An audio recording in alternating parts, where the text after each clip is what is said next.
দর্শক, এই মুহূর্তে আজকের তাপ প্রবাহের খবর জানতে সরাসরি যাচ্ছে আগারগাঁওয়ের সহকর্মী পার্থ সারথীর কাছে। পার্থ, তাপ প্রবাহের এখনকার চিত্র আমাদের জানান।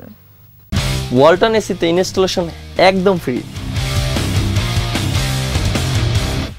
রোমানা, আপনি জানেন যে সারা দেশে প্রায় ৪৫টি জেলার উপর বয়ে যাচ্ছে তাপপ্রবাহ, যা অতীতের সব রেকর্ড ভেঙে ৭৬ বছরের রেকর্ড ভেঙে দিয়ে এই তাপপ্রবাহ কোনো একক মাসে এই প্রথম এত দীর্ঘ সময় ধরে তাপপ্রবাহ চলছে।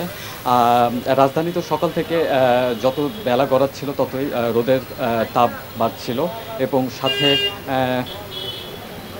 সাথে গরম হাওয়াও বইছিল এবং রাজধানী জুড়েই সবাই যেখানেই একটু ছায়া শীতল পরিস্থিতি পাচ্ছেন সেখানেই একটু দাঁড়িয়ে পড়ছেন, কেউ কেউ শরবত খাচ্ছেন। আপনি জানেন যে রোমানা, গতকাল ডিগ্রি সেলসিয়াস তাপমাত্রা রেকর্ড করা হয়েছে।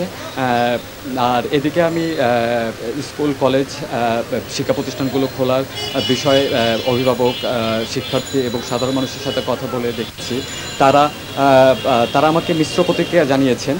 তারা বলছেন যে এই তাপদাহের মধ্যে স্কুল, শিক্ষা প্রতিষ্ঠানগুলো খোলার বিষয়ে সরকার আবার যদি পুনরায় বিবেচনায় নিয়ে আসে তাহলে তাদের হয়তো বা ভালো হবে। এই ছিল আমার কাছে সর্বশেষ পরিস্থিতি। রোমানা, একমাত্র ওয়ালটন এসি দিচ্ছে 1 বছরের রিপ্লেসমেন্ট গ্যারান্টি।